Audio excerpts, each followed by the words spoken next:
Isa sa mga phones na na-overlook and hindi nabigyan ng highlight ng mga tech reviewers. This phone is really awesome pag tinitingnan mo siya on its spec sheet. And what I'm talking about is the Xiaomi Civi 5 Pro. Nilabas to nung second half ng last year and ang kanyang specs is definitely awesome. Kahit ako personally na-overlook ko tong phone na ito. Kung hindi dahil sa mother-in-law ko na naghanap ng bagong phone to replace her Civi 2, probably hindi ko rin na-review tong phone na ito. So in this video, tatalakayin natin kung gaano kaganda ito Xiaomi Civi 5 Pro, and let's get it on after this quick intro.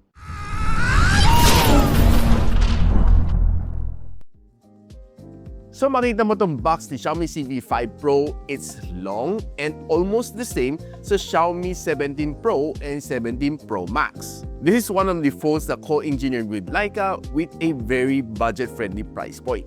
So buksan ko. Same na same sa 17 Pro and 17 Pro Max. Labasan natin. Wait, may scene rejector tool ako. Quick start guide. And isang hard case na transparent. Ang linaw niya, oh guys. Andito yung phone. And also together inside, nandiyan na kanyang charging cable, A to C, and a 67 watts na fast charging brick ni Xiaomi. So ilabasan natin ang phone. Uy, ganda. Looks really nice and pristine. And ang hawak ko is the color pink. Ang daming colorway ni Civi 5 Pro. Ito, pakita ko muna sa inyo.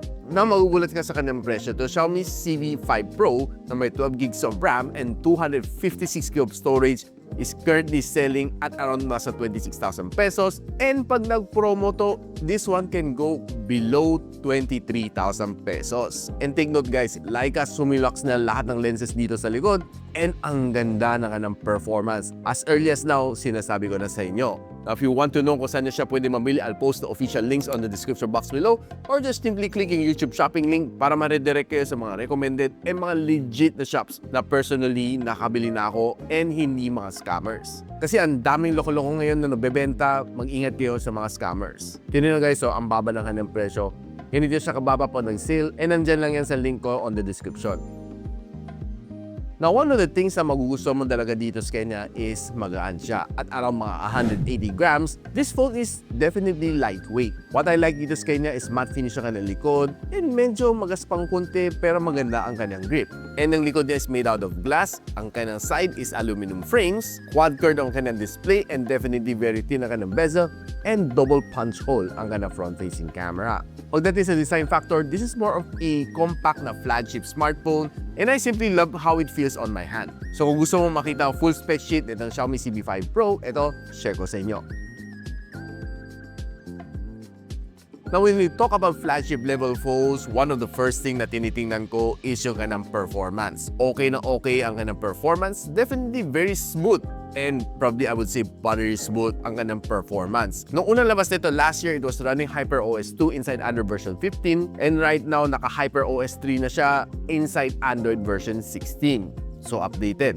And by the way, since this is a China ROM phone, I've run mga different apps dito, mga banking apps. Na-try ko si BPI, Metrobank, BDO, GCash and PayMaya, wala akong naging problema sa kanya. Pati si GoTime gumana. And pati Google Pay via NFC is also working perfectly. Now on most apps na ginagamit ko on a day-to-day basis, like mga ChatGPT, si Gemini, si CapCut, lahat naman yan nakapag-perform dito nang walang problema on this phone. Mas lalo na mga social media, kayang-kaya naman niya. Now, probably ang next question mo is kung may Google Play Store ba siya.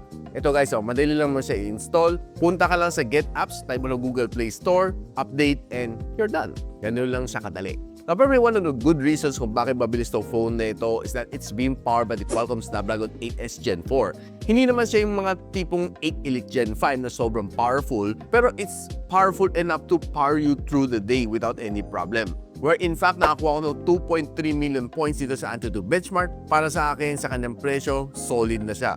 And kung gusto mo makita mga ibang benchmark na ginawa ko dito on this phone, ito na, pakita ko sa inyo.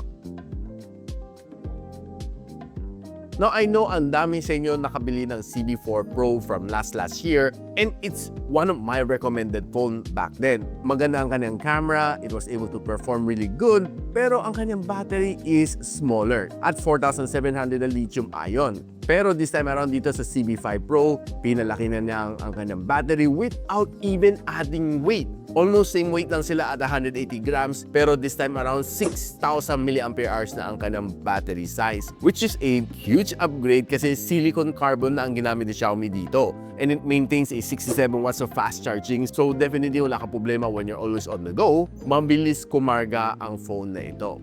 That's for sure. Not only day-to-day usage, so phone ito was able to perform, giving you some really good battery performance. And 2 whole days dito sa phone ito, maning-mani lang kasi it was able to hold up to my normal daily activities. And pag tinignan mo naman sa PC Mark battery stress test, halos 25.5 hours ang kanyang screen on time. Now, pagdating sa kanyang display, halos hindi naman nagbago to compared dun sa CV4 Pro. It still has a 6.55-inch na AMOLED display with a 120Hz screen refresh rate, pero yung kanyang maximum brightness tumaas to 3,200 nits. It still has a 91% na screen-to-body ratio and also a dual punch hole na front-facing camera. Meron siyang touch sampling rate na up to 300 Hz and ang kanyang instantaneous touch sampling rate is 2,560 Hz. And ang kanyang glass protection is being protected by the Corning Gorilla Glass 8. It's one of the latest ni Corning Gorilla. Actually, first time ko narinig si Glass 8 kasi madalas si 7i. Now, if you're always browsing on social media, expect na maganda ang iyong experience dito dahil personally, ginamit ko naman to on all of my different social media sites. Wala kang maging problema dito. Maganda naman naging experience ko dito. Battery smooth naman when you're swiping and pag-load ng mga shorts, reels, mabilis naman siya if you have a good internet speed. If you're watching your favorite shows naman dito on YouTube, on Netflix, expect to give you a really good immersive experience. And halos infinity display na siya kasi quad curve nga ng display. So viewing experience, thumbs up. Napag-usapan natin yung kanyang sounds. Sa ilalim, meron siyang 6 na butas and the other one is coming off dito sa kanyang earpiece, which is yung kanyang dual stereo setup. So right now, tetest ko lang kanyang sounds. Pakinggan natin kung kamusta.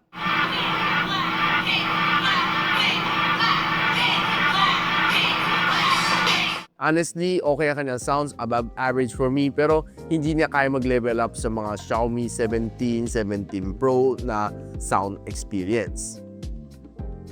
Now, since the phone nito is being powered by the Qualcomm Snapdragon 8S Gen 4, so pagdating sa gaming, alam naman natin kaya na mag-perform. Though 8S Gen 4 is a little bit toasty, kasi nagamit naman natin to sa Redmi Turbo 4 Pro, pero i-check pa rin natin dito. So I was able to play 3 games dito, Call of Duty Mobile, Wuthering Waves, and si Genshin Impact. Na pagdating sa Call of Duty Mobile, I was able to reach 120 FPS. Almost consistent naman siya, pero pinakamalaking drop lang naman is just around mga nasa 112. Maganda naman kanyang touch response. The sound is just okay, average. Nothing really wow dito sa kanyang sounds. Probably you might want to put on your favorite TWS to give you a better experience. Pero overall, the gameplay was nice. Pero I would say na medyo mainit siya at 42 degrees Celsius after 30 minutes of gameplay. Pagdating sa Genshin Impact, umabot din ako ng 60 FPS. It was almost consistent din naman ang kanyang frame rates kahit medyo nag-heavy battle na ako. Flying at around mga nasa 58 at the lowest and quite consistent naman siya. Maganda naging gameplay ko dito. Really fast, consistent naman. And wala mo na feel na lags and delay dito sa kanyang gameplay. And pinakamainit na inabot ko dito is 43 degrees Celsius. Pagdating sa Wuthering Waves, surprising naka-achieve ako ng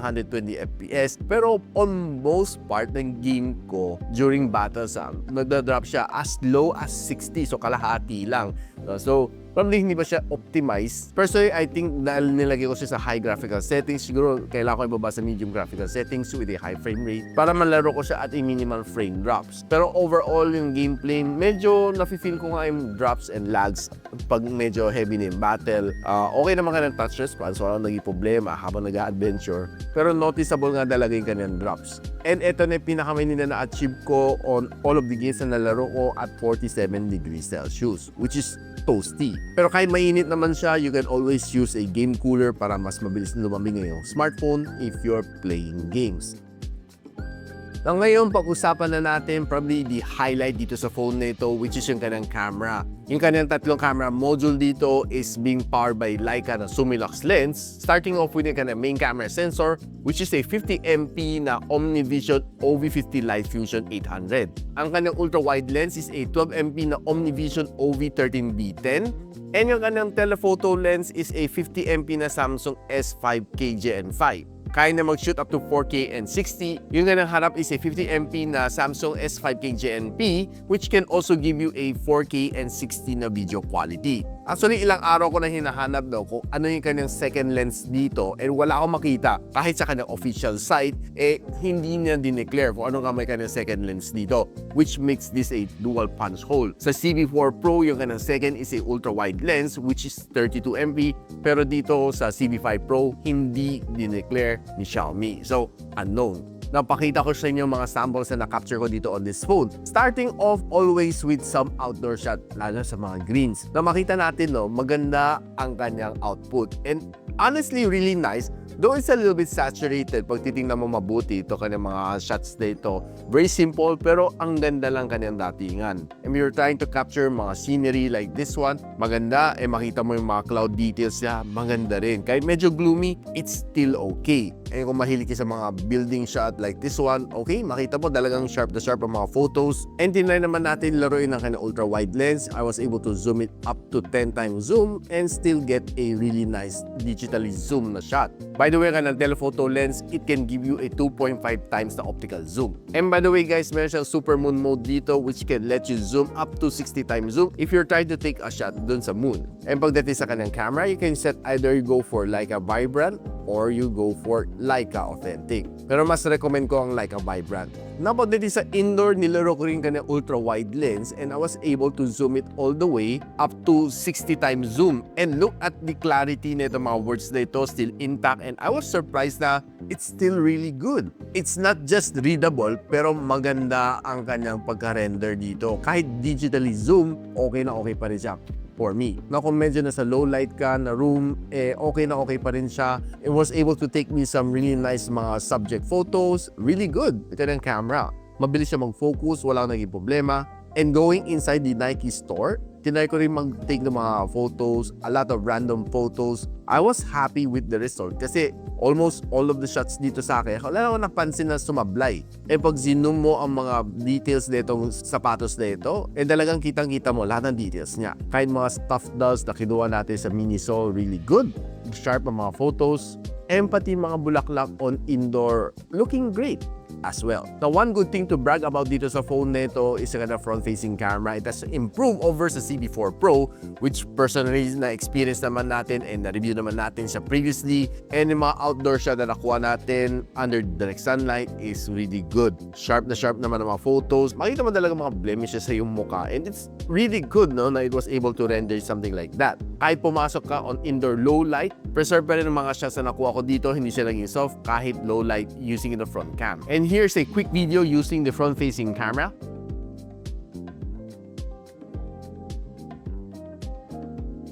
And here's a video na capture natin using the rear camera.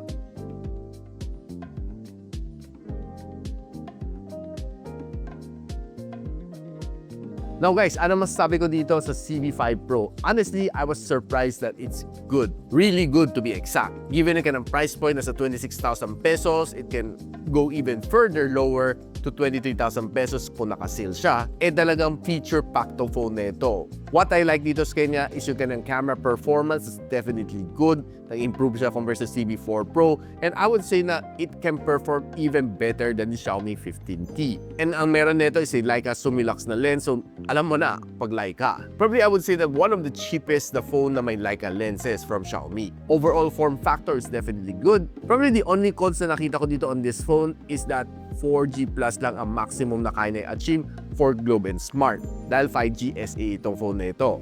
Pero sa dito, kaya na mag-achieve ng 5G. Hindi problema ng phone, problema ng network provider natin. So kaya guys, interested kayo dito sa Xiaomi Civi 5 Pro, let me know in the comments. And if you want to know kung saan ko nabili itong phone na ito, I'll pop it on the description box below or just simply click yung YouTube shopping link to redirect you sa mga official and mga recommended na store na personally naka-engage ko na. So kung meron kayong friends na naghanap na really good camera phone na you can invest on this 2026, you can recommend itong video natin na Xiaomi Civi 6 Pro. And of course, ina-encourage ko kayo to like, subscribe dito sa aking channel so you don't miss out ng mga videos just like this one, ang Civi 5 Pro na probably, I think wala nag-review dito sa Pilipinas except me. So paano yan? Hanggang dito muna ako. I'll see you on my next video. Peace out. And so, ako para si Richmond and you're watching Gadget Sidekick. What's up?